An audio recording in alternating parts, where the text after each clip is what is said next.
I'm going to continue beating a dead horse, maybe, or I'm going to keep belaboring this point because I want people to fully understand it. And so I want to legalize you to say whatever you want. You're not going to be shaming me or anybody when I make this next reference. But I'm going to go directly to my column because one of the things that has really bothered me in the last couple of years is like this Lizzo comes out of nowhere, this singer Lizzo.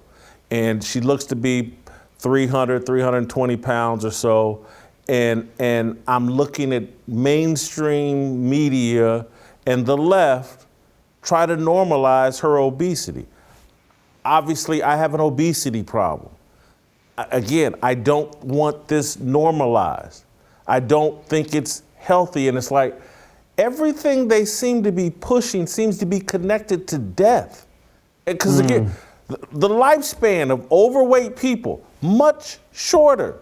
I mean, that's just a fact. So I don't understand why there would be any motivation, any how someone could see it as healthy. Hey, let's tell overweight people that this is great and they shouldn't feel any sort of way about it, and you should feel good about being overweight. And you go, girl, or you go, Jason.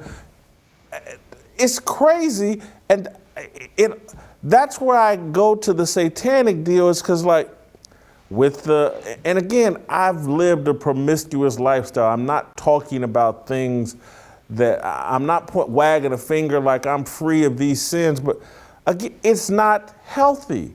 We see all the complications from. One of the main reasons why marriages have a much shorter lifespan than they used to is because everybody just thinks that they should be Hugh Hefner and should be swingers.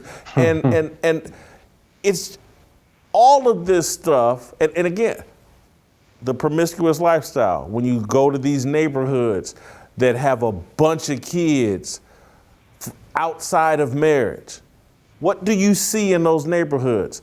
Shootings and death. Everything, everything they seem to be promoting seems to lead to death, and that's why I call it satanic, and that's why I think it's unhealthy for us to be trying to pretend like Lizzo is some sort of sex symbol and that overweight little girls should aspire to be Lizzo. Yeah, I think that gets, again, to one of those main differences between, and when I say right and left, I'm not talking about politics, but just sort of a cultural orientation, is that the left sees someone who's stuck in a ditch, and their response is, I'll help you stay. And the right sees someone who's stuck in a ditch, and their response is, I want to help you get out. And I thought about that last year in the height of COVID, right? A virus in which significant majorities of the people who died, unfortunately, had comorbidities. And some of those were directly related to obesity, whether it's diabetes or hypertension. And in the midst of that pandemic, there was a magazine that ran an article with two covers. Both of them had overweight women on them, one black, one white. And the the headline was, "This is what a healthy body looks like."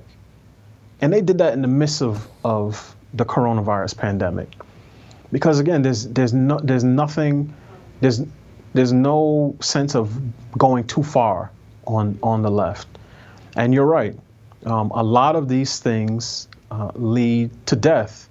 Some directly. You talked about abortion, right? Some indirectly. When you convince an entire generation or you try to affirm an entire generation of boys that they may actually be girls, that's another way to lead to death, because you stop the next generation from being able to be propagated.